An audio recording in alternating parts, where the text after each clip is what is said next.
Hi everyone, this is Kathy Malego, author of the Woodwind Methods Practice Book. In this video, what I want to do is actually lead you through the bassoon week 3 practice. I chose the bassoon because I'm a flutist, and the bassoon is the last instrument that I learned to play, the last of the woodwind instruments that I learned to play. So a little bit about this book. This book began as a response to my students in Woodwind Methods classes not really knowing what to practice when they went into the practice room. So what I did was I put together a series of 7 weeks of exercises, basically to lead students through practicing, like what should you do when you go into the practice room, for 1 week, 7 weeks long, what do you do each week for each of the 5 woodwind instruments. Depending on how you teach your class, you might have all 5 instruments in 15 weeks, or you might have 1 instrument for 15 weeks, or you might have 2 instruments or 3 instruments. There are as many ways to construct a Woodwind Methods course as one could imagine. So if you have, say you have the course, you have a full course on 1 instrument, then you could just do 2 weeks per practice pages, do 2 weeks on each. But what you'll see is when you open the book, it's just everything you need to see to practice for that week. So, like I said, we're going to start with week 3 on bassoon. I'm playing bassoon because I'm a flutist, and I think that that is a more fair way for me to show you how this all works. So let's get started here with week 3's exercise on tone.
After practicing tone, then we have some technique exercises.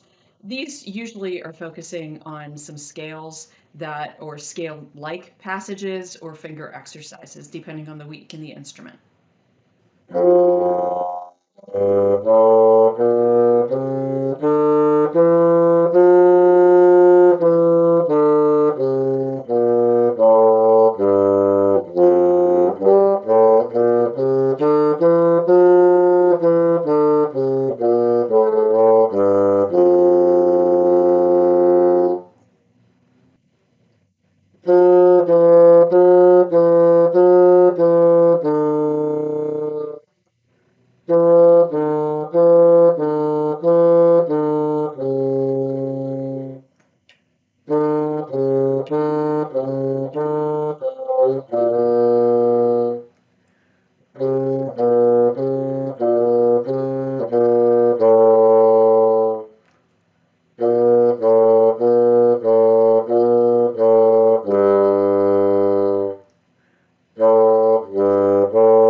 The next section of the practice book focuses on the chromatic scale.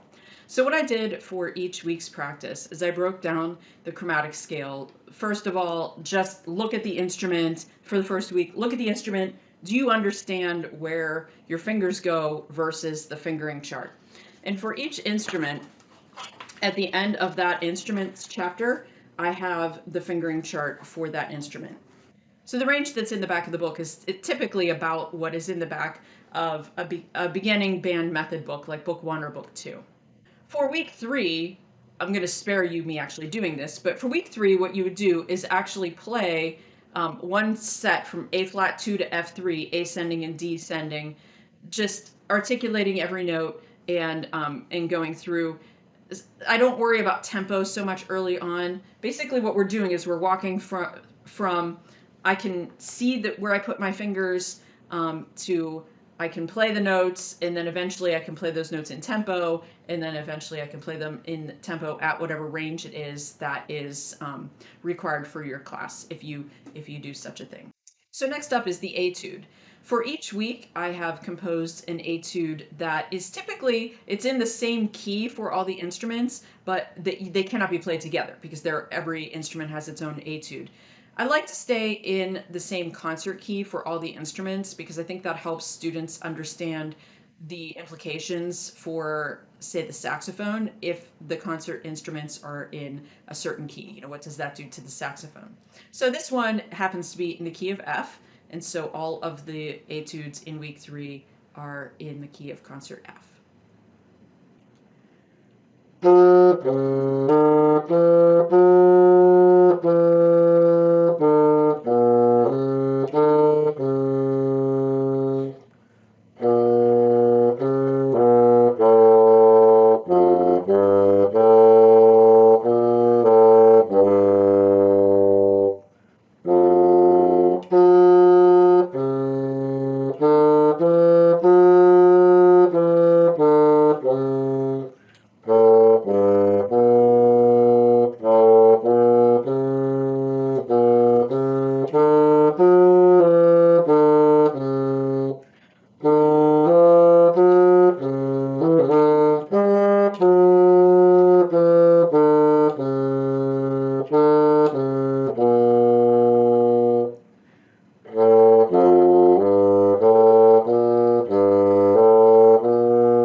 After the etude, I leave space for repertoire. So what do I mean by repertoire? Well, it just really depends on the nature of your course. Some schools have maybe Monday, Wednesday, you meet in Woodwind Methods, and then Friday, you form a lab band. And so you might have concert music that you're working on for the lab band. Some classes, you might have a method book that you're using alongside the book, so this practice book, so you might be assigning some material there. You might also have some playing tests coming up, so there might be music that students need to work on for that. So what I like to do whenever I taught this course is I like to actually pull things off of a method book that align with the keys of the week, and I would have students just practice those, and then we would use smart music and play them together in class, because you can't play the material in this book together as a full class because it is not written that way. It's focusing on each individual instrument. Students can get in groups, so you could go off and have like sectionals with the different instruments, and they could play together in the book, but only if they're on the same instrument. So I hope that introduction helped you a little bit to just understand a little bit more about this resource. If you have any questions, please don't hesitate to reach out. I'm happy to talk more about Woodwind methods or about this book. Thanks for watching.